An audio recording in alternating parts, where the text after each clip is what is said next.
Hello friends, അപ്പം എൻ്റെ brother കുറേ ദിവസങ്ങൾക്ക് ശേഷം മലയ്ക്ക് പോവാണ് കേട്ടോ.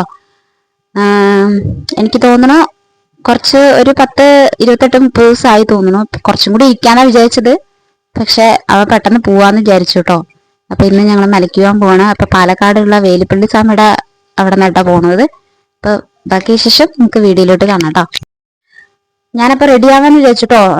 പിന്നെ ഒന്നാമത് ശബരിമല മാലിട്ട് പോവല്ലേ, അപ്പൊ അതുകൊണ്ട് തന്നെ നമുക്ക് ഓവർ മേക്കപ്പും കാര്യങ്ങളൊന്നും വേണ്ടല്ലോ, സിമ്പിൾ ആയിട്ട് പോവാന്ന് പറഞ്ഞത്. ഞാൻ ചെറിയൊരു ബ്ലാക്ക് ടോപ്പും ഒരു സ്കേർട്ടും ആണ് ഇട്ടിരിക്കുന്നത്. ഇപ്പൊ സിമ്പിൾ മേക്കപ്പാണ്, വേഗം ഇറങ്ങാൻ നോക്കണം ഫ്രണ്ട്സ്. അപ്പൊ ഞങ്ങളിതാ റെഡി ആയിട്ടോ, ഞാൻ ഇറങ്ങാൻ നിൽക്കാണ്. സമയം ഇപ്പൊ എത്ര, ടൈം വന്നിട്ട് 8:20 ഇതാ ഇറങ്ങാൻ നിൽക്കണം കേട്ടോ. ഒരു 9 മണിയാകുമ്പോഴേക്കും എത്തിയാൽ മതി എന്നാ പറഞ്ഞത്. അതിപ്പോ ഞങ്ങള് ഇറങ്ങാൻ പോവാണ്. അപ്പൊ ഫ്രണ്ട്സ്, ഞാൻ റെഡി ആയി കഴിഞ്ഞു കേട്ടോ. ഇപ്പൊ ശരിക്കും മെയിൻ ആളിനെ നിങ്ങൾ കണ്ടില്ലല്ലോ. ഇതാ ബ്രദർ റെഡി ആയിട്ടൊക്കെ ഉണ്ട്. ഏട്ടൻ വന്ന് ഞങ്ങൾ പോവാൻ നേരത്തേതാ ഒരാള് ഇന്ന് സ്കൂളിൽ പരിപാടി കണ്ടിട്ട് റെഡി ഒക്കെ ആയിട്ട് നിൽക്കുന്നുണ്ട്. നിങ്ങളുടെ ഒരു ഹായ് പറയണം വിചാരിച്ചു.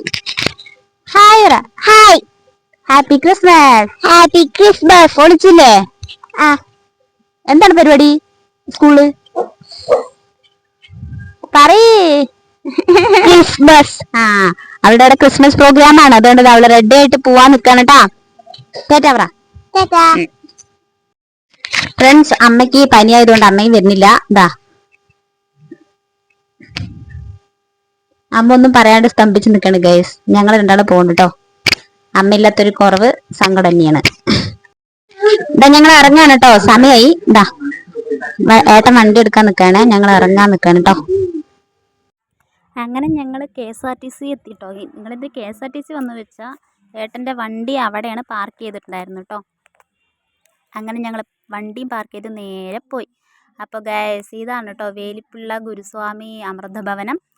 ഇന്ന് തിങ്കളാഴ്ച ആയതുകൊണ്ട് തന്നെ നല്ല തിരക്കുണ്ടായിരുന്നു. പക്ഷെ ഭാഗ്യത്തിന് ഞങ്ങൾക്ക് ഒഴിവുള്ള സ്ഥലം തന്നെ കിട്ടി. അതിന് മുമ്പ് ഒരു സംഭവം ഉണ്ടായിട്ട് ഗൈസ്, ഒരു അച്ഛനില്ല, ഒറ്റയ്ക്ക് കെട്ടുനിറച്ചുകൊണ്ടിരിക്കുന്നുണ്ടായിരുന്നു. ഏകദേശം എല്ലാ സ്വാമിമാരുടെ കുടുംബത്തിൽ നിന്ന് 1-2 പേരെങ്കിലും ഉണ്ടായിരുന്നു. പക്ഷേ അച്ഛൻ്റെ വീട്ടിൽ നിന്ന് ആരും വന്നിട്ടുണ്ടായിരുന്നില്ല. ഞങ്ങൾ എന്താണെന്നൊന്നും ചോദിച്ചില്ല. എനിക്ക് സങ്കടം തോന്നിട്ടോ. അപ്പോൾ ഞാൻ അടുത്ത് പോയിട്ട് കെട്ട് നിറച്ചിരിക്കുമ്പോൾ സമയത്ത് കുറച്ച് അരിയും പൈസയൊക്കെ ഇട്ടു കേട്ടോ. അപ്പോൾ സത്യം പറഞ്ഞാൽ അച്ഛൻ്റെ കണ്ണ് നിറഞ്ഞുപോയി. പിന്നെ അച്ഛൻ്റെ കാലൊക്കെ തൊട്ട് വന്ദിച്ചു. അപ്പോൾ എനിക്ക് സന്തോഷമായിട്ടോ. അതൊരു രസമല്ലേ. പിന്നെ ഏട്ടൻ്റെ കെട്ടുനിറയായിരുന്നു, അത് വേഗം കഴിഞ്ഞു. പിന്നെ ഞങ്ങൾ നേരെ അന്നദാനം കഴിക്കണവിടേക്കാണ് പോയിട്ടോ. അന്നദാനത്തിൻ്റെ അവിടെ നല്ല തിരക്കായിരുന്നു. പിന്നെ അവിടുത്തെ ഭക്ഷണം അടിപൊളിയാട്ടോ. അതും കഴിഞ്ഞ് ഓരോ സ്വാമിമാർ ഇറങ്ങാൻ തുടങ്ങി. അപ്പോഴേക്കും ഏകദേശം ഒരു 12 മണിയായി എന്ന് വിചാരിക്കുന്നു. അങ്ങനെ സ്വാമിമാരൊക്കെ ഇറങ്ങാൻ തുടങ്ങി. അങ്ങനെ ഇവിടുത്തെ സ്വാമിയും എല്ലാം നടന്നു പോന്നു. അങ്ങനെ ഞങ്ങൾ ഓരോ കഥയും പറഞ്ഞിട്ട് റോട്ടിൽ കൂടെ ഇങ്ങനെ നടന്നു കേട്ടോ. അവനിങ്ങനെ പറയണ്ടായിരുന്നു, ആരെങ്കിലുമൊക്കെ പരിചയക്കാരുണ്ടാവില്ലേ. സത്യം പറഞ്ഞാൽ നമ്മുടെ ഫാമിലിയോടെ പോകുന്ന സമയത്ത് മാമൻ്റെ മക്കളോ വലിച്ചൻ്റെ മക്കളൊക്കെ ഉണ്ടാവും. പക്ഷേ ഇവിടെ ആരുമില്ല. പിന്നെ ഞാൻ പറഞ്ഞു അവിടെ എല്ലാവരൊക്കെ നിൻ്റെ ബന്ധുക്കാരെന്നെ പറഞ്ഞിട്ട് അവനങ്ങനെ ആശ്വസിപ്പിക്കുകയായിരുന്നു. അങ്ങനെ ഞങ്ങൾ ബസ്സിൻ്റെ അവിടെ എത്തിയിട്ട്, ബസ്സിൻ്റെ അവിടേക്ക് കുറച്ചേ ഉള്ളൂ. 4-ാം നമ്പർ ബസ്സായിരുന്നു കേട്ടോ. ഭാഗ്യത്തിന് അവന് വിൻഡോ സീറ്റ് തന്നെ കിട്ടി. അവൻ പറയണ്ടായിരുന്നു വിൻഡോ സീറ്റ് കിട്ടിയാൽ മതിയായിരുന്നു എന്ന്. കാരണം എന്താ പറയുക, ലോങ് അല്ലേ, അതുകൊണ്ട് അവനെ വിൻഡോ സീറ്റ് കിട്ടിയാലേ അവനത്തിരി ആശ്വാസമുള്ളൂ. പിന്നെ വെള്ളം വേണം പറഞ്ഞു. ഞാൻ അങ്ങനെ ഒരു കുപ്പി തണുത്ത വെള്ളമൊക്കെ വാങ്ങിച്ചു കൊടുത്തു കേട്ടോ. അങ്ങനെ കറക്റ്റ് ഒരു 12:30-1 മണിയാകുമ്പോഴേക്കും വണ്ടി എടുത്തു. അങ്ങനെ മൊത്തം സ്വാമി ശരണം വിളിയൊക്കെ ആയിരുന്നു. സത്യം പറഞ്ഞാൽ മനസ്സിലൊരു സന്തോഷം ഉണ്ടായിരുന്നു.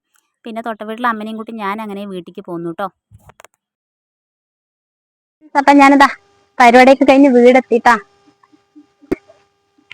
ഏകദേശം ഒരു 12 ആകുമ്പോഴേക്കും കഴിഞ്ഞു കേട്ടോ. പിന്നെ നല്ല തിരക്കുണ്ടായിരുന്നു. ഒരു 3-4 ബസ് ഉണ്ടായിരുന്നു, അതുകൊണ്ട് നല്ല തിരക്കുണ്ടായിരുന്നു. പിന്നെ എല്ലാവരും കഴിയുമ്പോഴേക്കും പക്ഷെ വേഗം കെട്ടുനിർത്തതുകൊണ്ട് തന്നെ പരിപാടി വേഗം കഴിയും. ഞാൻ അങ്ങനെ ബസ് ചെയ്താ വീടെത്തി ഗൈസ്. അപ്പോൾ ഇന്നത്തെ വീഡിയോ ഇത്രേ ഉള്ളൂ കേട്ടോ. അപ്പോൾ നല്ലൊരു വീഡിയോ ആയിട്ട് വരുന്നതായിരിക്കും. ബൈ.